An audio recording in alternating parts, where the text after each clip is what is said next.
Good morning. Today we are going to discuss three topics, namely fructose metabolism, galactose metabolism, and uronic acid pathway. First, we will discuss fructose metabolism. We know that fructose is a monosaccharide and it is a ketohexose. The major source of fructose is disaccharide sucrose, which is cleaved in the intestine by the enzyme sucrase, releases equimolar amounts of fructose and glucose. Fructose is present as a free monosaccharide in many fruits, honey, and high fructose corn syrup. Free fructose is seen in large quantities in seminal fluid. Spermatozoa use fructose to get energy for mobility. Its entry into cells is more rapid than glucose because entry of fructose into cells is not insulin dependent. Now the steps of fructose metabolism. First step is phosphorylation of fructose by either hexokinase or fructokinase. Hexokinase has low affinity for fructose. So, unless the intracellular concentration of fructose becomes unusually high, little fructose is converted to fructose 6-phosphate by hexokinase and then it enters into the glycolytic pathway. But fructokinase provides the primary mechanism for fructose phosphorylation. It is found in the liver, kidney, and small intestinal mucosa and converts fructose to fructose 1-phosphate using ATP as the phosphate donor. Then fructose 1-phosphate is cleaved by aldolase B, also known as fructose 1-phosphate aldolase, to dihydroxyacetone phosphate and glyceraldehyde. Humans express three aldolases, aldolase A, B, and C, the products of three different genes. Aldolase A, aldolase B, and aldolase C all cleave fructose 1,6-bisphosphate produced during glycolysis to dihydroxyacetone phosphate and glyceraldehyde 3-phosphate, but only aldolase B cleaves fructose 1-phosphate. Dihydroxyacetone phosphate can directly enter glycolysis or gluconeogenesis, whereas glyceraldehyde is phosphorylated by liver enzyme triokinase to form glyceraldehyde 3-phosphate.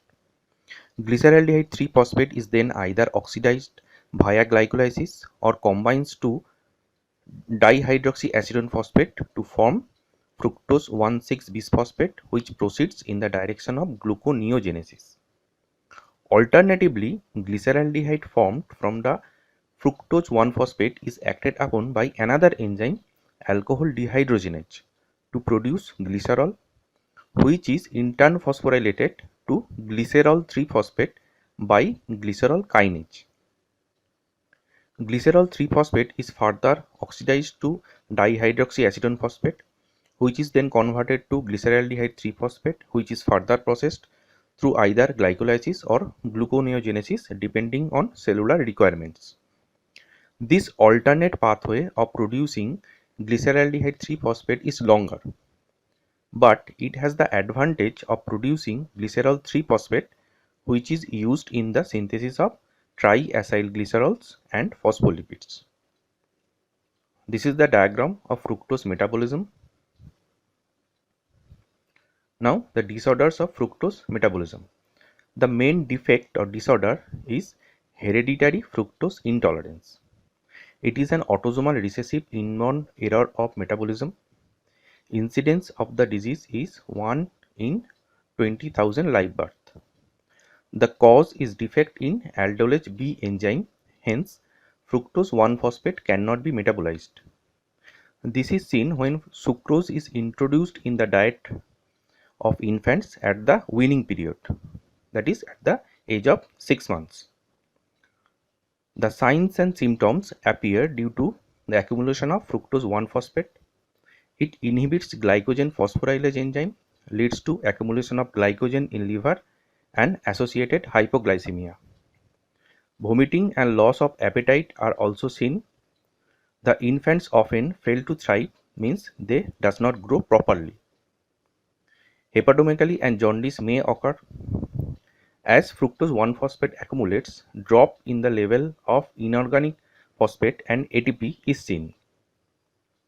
As a result, there is less inhibition of de novo purine synthesis by ATP and uric acid formation is increased, causing hyperuricemia and gout. Diagnosis of hereditary fructose intolerance can be made on the basis of fructose in the urine, enzyme assay, or by DNA based testing.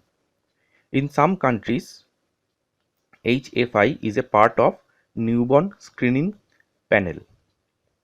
Fructose excreted in the urine gives positive Benedict test and Seliwanov test. Now, how to manage this disorder? Sucrose, sorbitol, fructose all must be removed from the diet to prevent liver failure and possible death. Another disorder of fructose metabolism is essential fructosuria. It is a benign metabolic disorder due to deficiency of fructokinase. Incidence is 1 in 1,30,000 births. Here fructose is accumulated in blood. There is no abnormality other than excretion of fructose in urine.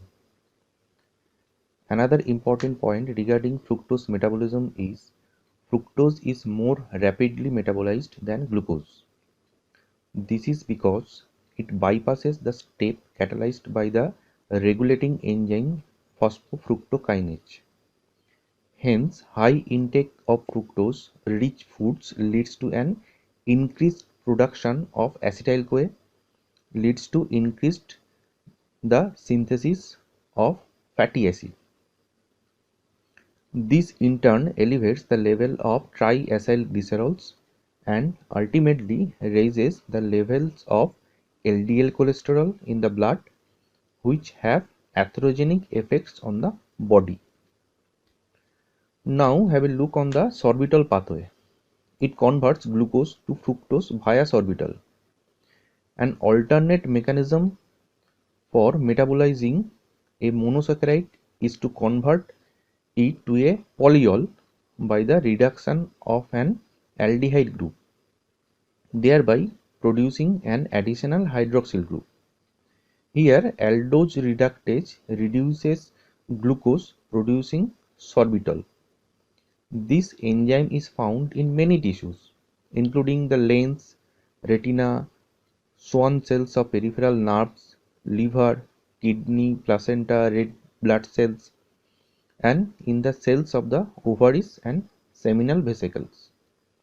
Among them, in cells of the liver, ovary, and seminal vesicle, there is a second enzyme, sorbitol dehydrogenase, which can oxidize sorbitol to produce fructose. This is the diagram of sorbitol pathway.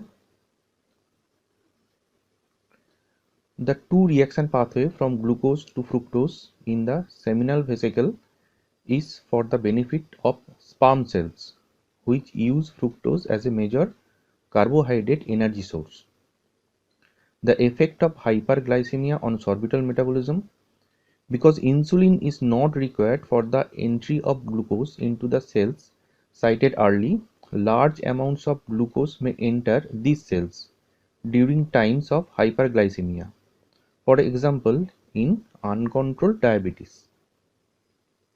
Elevated intracellular glucose concentrations and an adequate supply of NADPH causes aldose reductase to produce a significant increase in the amount of sorbitol, which cannot pass efficiently through cell membranes and therefore remains trapped inside the cell. This is exacerbated when sorbitol dehydrogenase is low or absent, for example in retina, lens, kidney, and nerve cells. As a result, sorbitol accumulates in these cells, causing strong osmotic effects and therefore cell swelling as a result of water retention. This is probably the underlying biochemical mechanism manifested as the complications of uncontrolled diabetes. including cataract formation, peripheral neuropathy, nephropathy, and retinopathy. Now we are going to discuss galactose metabolism. The major dietary source of galactose is lactose, obtained from milk and milk products. Lactose is hydrolyzed to glucose and galactose by the enzyme lactase in the intestinal mucosal cells. Some galactose can also be obtained from glycoproteins and glycolipids. The entry of galactose into cells is not insulin dependent. Now the steps of galactose metabolism. First of all, galactose is phosphorylated by galactokinase enzyme to produce galactose 1-phosphate. Then galactose 1-phosphate participates in an exchange reaction in which UDP glucose reacts with galactose 1-phosphate producing UDP galactose and glucose 1-phosphate by the enzyme galactose 1-phosphate uridyl transferase or GALT.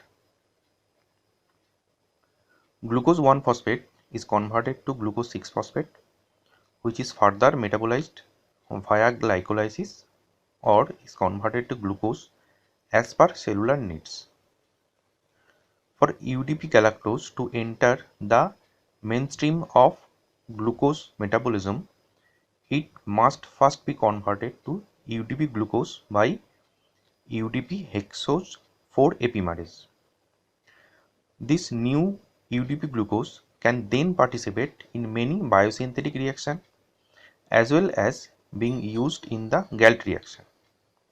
Now the role of UDP galactose in biosynthetic reactions.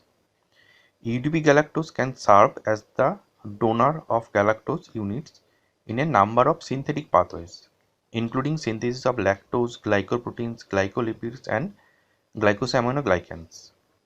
If galactose is not provided by the diet, all tissue requirements for UDP galactose can be met by the action of UDP hexose 4 epimerase. This is the diagram of galactose metabolism. There is an alternate pathway to produce UDP galactose. The galactose 1-phosphate pyrophosphorylase enzyme in liver becomes active only after 4 to 5 years of life. The enzyme produces UDP galactose directly from galactose 1-phosphate, which can be epimerized to UDP glucose. Now the disorders of galactose metabolism. Main disorder is galactosemia. Enzyme galactose 1-phosphate uridyl transferase is deficient in this inborn error of metabolism. Incidence is 1 in 35,000 birth. Signs and symptoms appear due to accumulation of galactose 1-phosphate in liver. It inhibits galactokinase as well as glycogen phosphorylase enzyme, leads to hypoglycemia. Bilirubin uptake is less and bilirubin conjugation is reduced, so unconjugated bilirubin level is increased in blood. There is enlargement of liver, jaundice, and severe mental retardation. Free galactose accumulates in blood, leading to galactosemia. It is partly excreted in urine, causing galactosuria. Galactose is reduced by aldose reductase to galactitol. The accumulation of galactitol in the lens results in cataract due to its osmotic effect. This is called congenital cataract and it is a very characteristic feature of galactosemia. Galactose 1-phosphate may get deposited in renal tubules, producing tubular damage leading to generalized amino aciduria. Clinical manifestation including congenital cataract and presence of galactose in urine as well as elevated blood galactose level will help in the diagnosis. Collection of fetal cells by amniocentesis may be useful in prenatal diagnosis. Heterozygous parents could be detected by elevated galactose level in blood after a galactose load. Treatment: if lactose is withdrawn from the diet, most of the symptoms improve except mental retardation. Hence, early detection is most important. For affected infant, lactose-free diet is given. Such special diets may be withdrawn after 4 to 5 years when galactose 1-phosphate pyrophosphorylase enzyme becomes active. Another disorder of galactose metabolism is galactokinase deficient galactosemia. It is a variant of the disease. Incidence is 1 in 40,000 birth. It occurs due to deficiency of galactokinase enzyme. Symptoms are milder, but cataract is seen. Now we are going to discuss uronic acid pathway. This is an alternative oxidative pathway for glucose in which glucuronic acid, pentose sugars and vitamin C are produced. It is an important pathway as it provides UDP glucuronic acid, which is the active form of glucuronic acid. It is used for conjugation of bilirubin, steroids and various drugs which will make them more water soluble and more easily excretable from our body. This oxidative pathway does not lead to the formation of ATP. Now the steps of uronic acid pathway. Glucose 6-phosphate is isomerized to glucose 1-phosphate, which then reacts with uridine triphosphate to form UDP glucose. In a reaction catalyzed by UDP glucose pyrophosphorylase, as occurs in the glycogen synthesis, UDP glucose is oxidized by UDP glucose dehydrogenase to form UDP glucuronate. UDP glucuronate is the source of glucuronate. Glucuronate is reduced to L-gulonate, the direct precursor of ascorbic acid, in those animals capable of synthesizing this vitamin in an NADPH dependent reaction. In human beings and other primates, as well as guinea pig, bats and some birds and fishes, ascorbic acid cannot be synthesized because of the absence of L-gulonolactone oxidase enzyme. Alternately, L-gulonate is oxidized through a series of reactions to produce D-xylulose 5-phosphate, and it is metabolized via the pentose phosphate pathway. This is the diagram of uronic acid pathway. Now, essential pentosuria is a disorder in uronic acid pathway. Incidence is 1 in 2500 birth in this inborn error of metabolism. In this pathway, L-xylulose is converted to D-xylulose by two enzymes, xylitol dehydrogenase and xylulose reductase. Absence of any of these two enzymes leads to pentosuria. L-xylulose is excreted in urine and gives a positive Benedict test. Barbiturate, aminopyrin, etc. will induce uronic acid pathway and will increase pentosuria in these patients. This is a totally harmless condition, but it should be differentiated from diabetes mellitus. Pentosuria also occurs after consumption of relatively large amounts of fruits such as pears that are rich sources of pentoses and known as elementary pentosuria. Thank you.